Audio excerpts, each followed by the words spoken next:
کہ ساری دعائیں ریجیکٹ ہوتی ہیں، جو اجر مجھے یہاں مل رہا ہے وہ اس کا کوئی جواب نہیں، لہذا کاش میری ساری دعائیں قبول نہ ہوئی ہوتی۔ سبحان اللہ و بحمدہ، سبحان اللہ العظیم۔ اللہ اکبر۔ آپ سوچیں کہ رب کتنا کریم ہے، کتنا رحمان اور رحیم ہے اپنے پیارے بندوں کے لیے۔ اور پیارا بندہ اس کا کون ہوتا ہے؟ متقین سر۔ قرآن اور سنت۔ جو اسی کی عبادت کرتا ہے، جو متقی ہوتا ہے۔ اچھا، لیکن منافق کا کیا رویہ ہوتا ہے جب وہ دعائیں مانگتا ہے اور قبول نہیں ہوتی؟ تو دنیا میں کیا کہتا ہے منافق؟ جلدی بتائیں۔ ناشکری کرتا ہے، واویلا کرتا ہے۔ ہاں، واویلا کرتا ہے، ناشکری کرتا ہے، اور یہی چیز اللہ کے ہاں بڑی ناپسندیدہ ہے۔ اس کا ذکر قرآن میں کئی جگہ آیا ہے۔ اچھا، اس کے بعد اگلی آیت کا جو ٹکڑا ہے وہ ہے فَلْيَسْتَجِيبُوا لِي وَلْيُؤْمِنُوا بِي، لہذا مجھے پر میری بات کو قبول کرو اور مجھے پر ایمان لاؤ۔ اچھا، یہ اللہ نے کیوں کہا ہے بھلا؟ آج کے اندر رہ کے جواب دیجئے، ادھر ادھر کی ہم مت ہاں کیے۔ اللہ تعالیٰ فرماتے ہیں کہ میرا حکم مانو اور پکا سچا ایمان ہونا چاہیے تمہارا میرے اوپر، بھائی میری کیوں صفات کہہ پر رہا؟ اقرار میں نے کرنا سوال چاہیے۔ کیا ڈاکٹر صاحبہ، آپ سوال کو کھول رہے ہیں، اس کا جواب کیا ہے؟ کیوں اللہ نے کہا؟ آیت میں نحو آپ نہیں پڑھ یرشدون، رہے، کیا بات کر رہے ہیں؟ آیت میں پیچھے کہا وَإِذَا سَأَلَكَ عِبَادِي عَنِّي فَإِنِّي قَرِيبٌ أُجِيبُ دَعْوَةَ الدَّاعِ إِذَا دَعَانِ، لہذا اسی کے پر ایمان لو، اسی کو وہی تمہاری اسی کی بات کو قبول کرو۔ کیوں؟ یہ پیچھے ساری باتیں کیوں بتائی ہیں؟ اس لیے تو بتائی ہیں کہ اگر پکا سچا ایمان اور میں تمہاری بات کو قبول کروں گا اگر تم مجھے پکارو تو۔ کیوں نہیں آیت میں گئے تھے آپ کا ذہن کیوں نہیں مرتکز ہوتا؟ اور آگے اللہ نے کمال کی بات فرمائی ہے، ایک لفظ آیا ہے لعلہم یرشدون۔ تو لعلہم یرشدون کون لوگ ہیں؟ وہ لوگ جو اللہ پر ایمان لا کر اور اللہ ہی کی قبولیت کا انتظار کرتے ہیں۔ لہذا اس لیے تم ہدایت پر ہوگے کہ جب فَلْيَسْتَجِيبُوا لِي اور وَلْيُؤْمِنُوا بِي۔ آیت کتنی کامل ہے، آپ قرآن کی وسعتوں اور بلاغتوں کو سمجھیں۔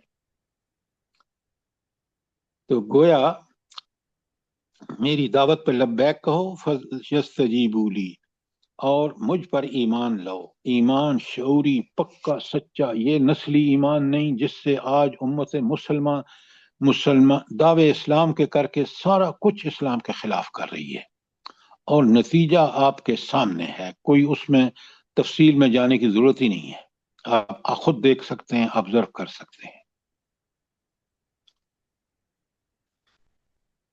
اچھا، اس آیت کا ایک جملے میں بتائیے کہ اس آیت کی ایک تشریح ایک جملے میں جلدی بتائیں، اتنی بڑی آیت کا ایک جملے میں خلاصہ۔ توحید ہے سر۔ نہیں، توحید اپنی جگہ وہ بالکل، لیکن اس آیت کے سر مضمون 70 اللہ پہ لوگوں سے کامل زیادہ یقین، محبت کرنے والا ہے اللہ تعالیٰ۔ اللہ پہ میں آپ کامل یقین۔ نہیں، سنیں آپ اب جب پوری آیت کو سامنے رکھ کے سمجھیں گے نا تو شبہات اور مشکلات میں رجوع کس کی طرف کرنا چاہیے؟ اللہ کی اللہ کی طرف۔ یہ ہے اس کا خلاصہ پوری آیت کا۔ سردی رد شرک بھی ہے نا کہ کسی اور کو مت پکارو اور صرف بھائی مجھے باقی سارے ٹھیک ہیں، اصل بات یہ ہے شرک، مخلص بندہ ہی اللہ کی طرف رجوع کرے گا نا۔ جی پہلے جو بات میں عرض کر رہا ہوں پہلے اس کو سمجھیں، اگر سمجھ نہ آئے باقی ساری چیزیں، کیونکہ وہ یہاں بتا دیا کہ دعائیں وہ قبول کرتا ہے اور کتنا عظیم ہستی ہے، اور کس طرح وہ بندے کی ایک ایک مشکل کو سنتی ہیں اور اس کا حل اس کو حل فرماتے ہیں۔ تو اس کا پوری صورت کا جو خلاصہ، ساری پوری آیت کا جو خلاصہ ہے وہ ہے کہ ہر قسم کے شبہات اور مشکلات میں رجوع کس کی طرف کرنا چاہیے؟ اللہ تعالیٰ کی طرف. سر میں ایک بات کہوں. جی فرمائیے. سر آپ نے آیت البر میں ایمان باللہ کی جو تشریح کی تھی نا، جیسے وَلْيُؤْمِنُ بھی ہے یہاں پہ، تو اللہ کہتے کہ میرے تمام احکامات کے آگے سر جھکا دو اور اپنے اوپر نفاذ کرو، تو آگے پھر بات چلتی ہے نا وَلْيُؤْمِنُ بھی پھر لَعَلَّهُمْ يَرْشُدُونَ. آپ یعنی سرکشی بھی انسان کرے اور پھر اللہ کی طرف بھی جائے، تو یہ دو چیزیں کیسے ہو سکتی ہیں؟ آپ میری بات سنیں.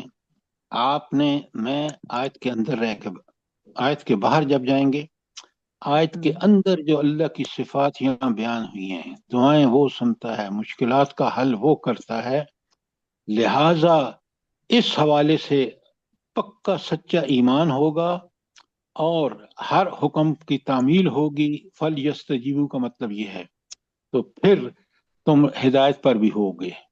لہذا آیت کے اندر پہلے کریں، بار بھاگیں گے، پہلے آیت کو کھول کے سامنے پورا سمجھ آئے، اس کے بعد جائیں دوسری چیزوں پر. ٹھیک ہے سر. ورنہ پھر جی آیت کی بات تشنہ رہ جائے گی اور آپ ادھر ادھر ٹھوکریں کھاتے پھریں گے. سر جی ایک بات کہنی ہے. جی حکم. سر جی یہ جو مثالیں دی جاتی ہیں نا، یہ 70 ماؤں والی، پلیز سر جی ان کا کانسیپٹ کلیئر کر دیں کہ اللہ کی مثال، اللہ کے ساتھ کسی چیز کی مثال نہیں ہے.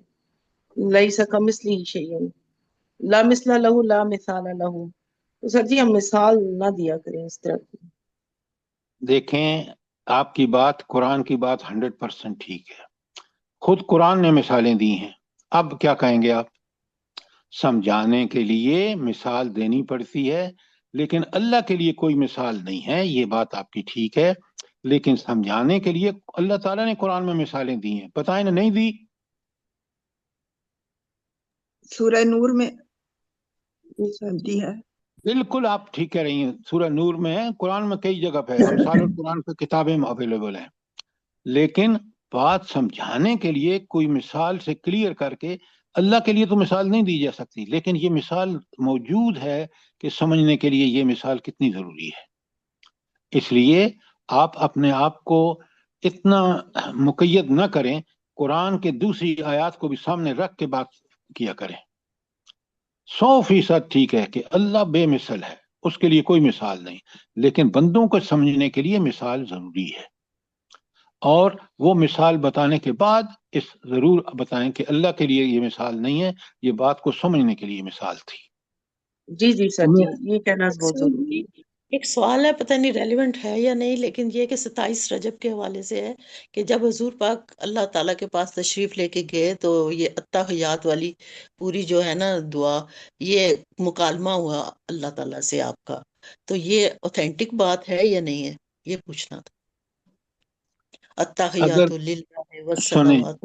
ہاں، التحیات للہ والصلوات والطیبات، یہ بالکل ٹھیک بات ہے. اور آخری 2 آیات سورہ بقرہ کی، اس کا آپ نے ذکر کیا ہی نہیں، جو انڈسپیوٹیڈ ہیں. یہ سر وہ تو ہے، اور 5 نمازیں بھی ہیں، 50 دی اللہ تعالیٰ نے، پھر 50 کے اچھا پھر برابر ہیں. اس کے علاوہ آپ پلیز اس وقت سوال، ورنہ ہم آیت سے باہر نکل جائیں گے اور ڈسکشن جو ہے وہ اسی وقت جب اس پوائنٹ پہ آئیں گے تو. اچھا، اب آ جائیں، بڑے اہم احکامات ہیں آیت 187 میں، اور میں اس میں حدود میں رہتے ہوئے ڈسکس کروں گا اور آپ نے اس کو سمجھنا ہے. اب اللہ تعالیٰ فرماتے ہیں اُحِلَّ لَكُمْ لَيْلَةُ الصِّيَامِ الرَّفَثُ إِلَى النِّسَائِكُمْ. اچھا، اللہ تعالیٰ فرما رہے ہیں کہ اللہ تعالیٰ نے یہ حلال کر دیا ہے کہ تم جو ہے اپنی ازواج کے حوالے سے جو مسائل ہیں وہ تمہارے لیے روزے کے رات کے وقت حلال کر دیے گئے. اچھا، اب یہاں ایک بات دین کی سمجھیں، بڑے اور آپ آسانی سے سمجھ جائیں گے کہ یہ جو رفث ہے نا، اس کا صحیح مفہوم ہے کہ شہوانی باتیں. اچھا، اب اللہ تعالیٰ نے یہ میاں بیوی کا نظام، آپ دیکھیں کہ حضرت آدم کو کتنی ضرورت تھی کہ انہی کی پسلی سے اماں حوا کو پیدا فرمایا تاکہ انسان کی یہ شہوانی ضرورت پوری ہو سکے. اسی کے لیے اللہ تعالیٰ نے فیملی سسٹم بنایا ہے. اور اگر یہ فیملی سسٹم، یہ شہوانی حدود کو میاں بیوی دونوں آبزرو کریں تو معاشرہ بہت ہی پاکیزہ بنتا ہے.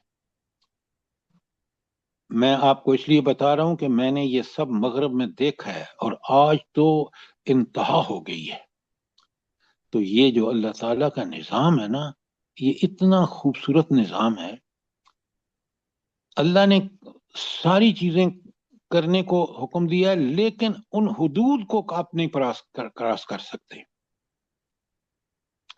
آپ یہ دیکھیں، مجھے آپ بتائیں کہ یہ جو آج مردوں عورتوں کا اختلاط ہے، چاہے وہ بینکوں میں ہو، چاہے وہ کمپنیز میں ہو، چاہے دفتر، کسی دفتر میں ہو، یا بھائی عورت کو اللہ نے حق دیا ہے، وہ نوکری کر سکتی ہے، لیکن خواتین کے معاملے میں ڈاکٹر ہے تو وہ صرف خواتین کو دیکھے، ڈاکٹر ہے تو ٹیچر ہو اس میں گرلز سکولز میں، گرلز کالج میں، ورنہ آپ بالکل یہی کچھ دیکھیں گے جو آج آپ دیکھ رہے ہیں.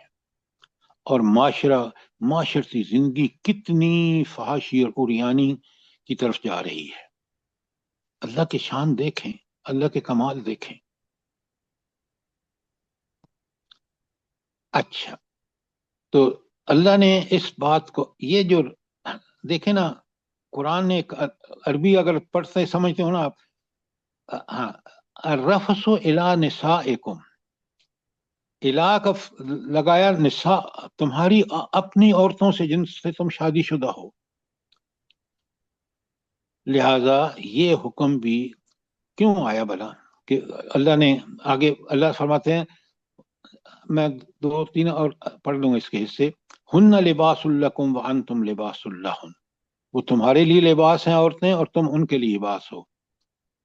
علما، اللہ تعالیٰ نے جانا، علم اللہ تعالیٰ نے جانا، انکم کنتم تختانون انفسکم فتاب علیکم، کہ اللہ نے کیا جانا. بڑے غور سے دیکھیں، سنیں، ان چیزوں کو سمجھیں، اور اللہ تعالیٰ سے آپ کے ذہن میں بالکل واضح ہو جائے گا کہ قرآن نے جو احکامات دیے ہیں وہ کتنے زبردست ہیں. تو اللہ تعالیٰ نے فرمایا کہ میں پورا ترجمہ جہاں تک پڑھا کرتا ہوں، احل لکم لیلۃ الصیام الرفث الی نسائکم، تمہارے لیے روزوں کے زمانے میں عورتوں کو اپنی بیویوں کے پاس جانا حلال کر دیا. نمبر 1. نمبر 2، اس کا عورت اور مرد کے تعلق کو ایک بہترین مثال سے واضح کیا. وہ کیا ہے؟ ہن لباس لکم، وہ تمہارے لیے لباس ہیں، وانتم لباس لہن، اور تم ان کے لیے لباس ہو. علم اللہ تعالیٰ نے جان لیا، انکم کنتم تختانون انفسکم، اللہ نے کیا جان لیا؟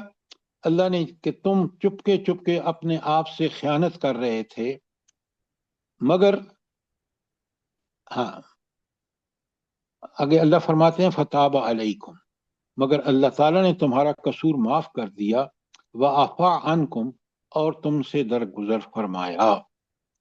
اچھا، یہاں آپ مجھے یہ بتائیں کہ یہ کیا مسئلہ تھا کہ اللہ تعالیٰ فرما رہے ہیں کہ بھائی تم پہلی بات واپس میں آپ کے سامنے کھولوں گا کہ یہ کتنا اہم نقطہ ہے کہ وہ تمہارے لیے لباس ہیں اور تم ان کے لیے لباس ہو. لیکن اس کے آگے والا کا میرا سوال ہے آپ سے کہ اللہ تعالیٰ کیوں کہہ رہے ہیں کہ تم نے جو ہے ایک بددیانتی سمجھ رہے تھے اور اللہ نے اس کو معاف کر دیا، یہ کیا بات ہوئی؟ سر جی، رمضان کے اندر آپس میں مباشرت کرنے سے منع فرمایا گیا تھا میاں بیوی کو، تو وہ ہے کہ وہ اپنے آپ بالکل غلط بات کر رہی ہیں، بالکل غلط بات کر رہی ہیں.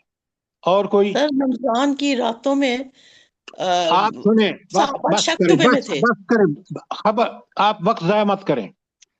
اصل میں آپ بڑے غور سے سنیں، یہی وہ چیزیں ہیں جو ہم نہیں پڑھتے اور نہیں سمجھتے اور ان کا صحیح مفہوم نہیں بیان کرتے. اصل میں ہوا یہ کہ جب